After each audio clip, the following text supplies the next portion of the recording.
This week at Interior, Secretary Bernhardt was on the road along the Gulf Coast visiting wildlife refuges and national parks in Florida and Alabama to conduct site inspections, participate in conservation projects, and conduct a prescribed burn. The Trump administration has conducted and continues to lead numerous conservation projects to restore the Gulf Coast and support local communities. The Secretary also made a stop at a small outdoor recreation business and congratulated Eddie Leroy, the winner of the 2020 Duck Stamp Contest.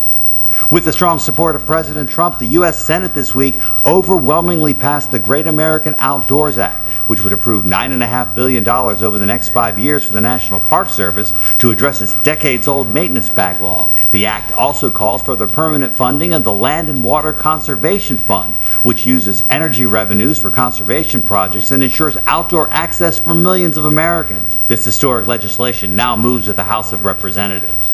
Deputy Secretary Kate McGregor and Principal Deputy Assistant Secretary for Land and Minerals Management Casey Hammond visited public lands in Arizona and Utah last week.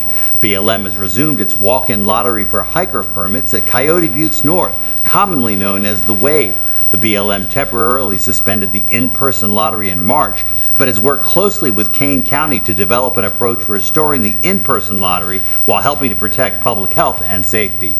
Interior this week announced steps to improve water management by finalizing transfer of ownership for 2 federal water projects in Utah to local water user organizations. The Emery County Project in East Central Utah and the Uinta Basin Replacement Project in northeastern Utah will be the first water facilities to be transferred from federal to local ownership under the John D. Dingell Jr. Conservation, Management, and Recreation Act signed by President Trump last year. June is National Ocean Month, and under President Trump's leadership, a high priority is placed on advancing our knowledge of America's unexplored oceans and coastlines. Through increased mapping, exploration, and efficient permitting, the United States is poised to harness cutting-edge science, new technologies, and partnerships that will benefit our economy, enhance national security, and promote conservation and stewardship of our oceans.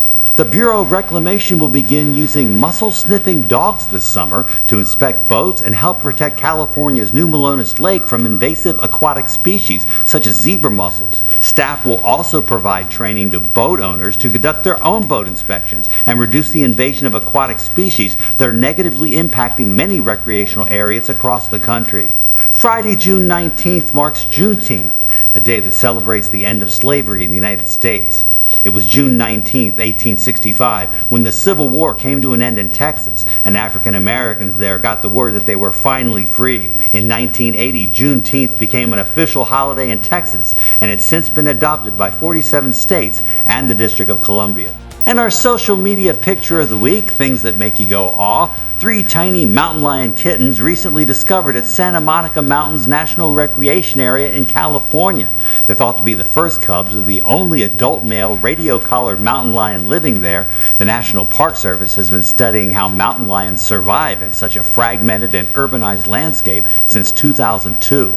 Make sure you follow us on Facebook, Instagram, Twitter, and YouTube. That's This Week at Interior.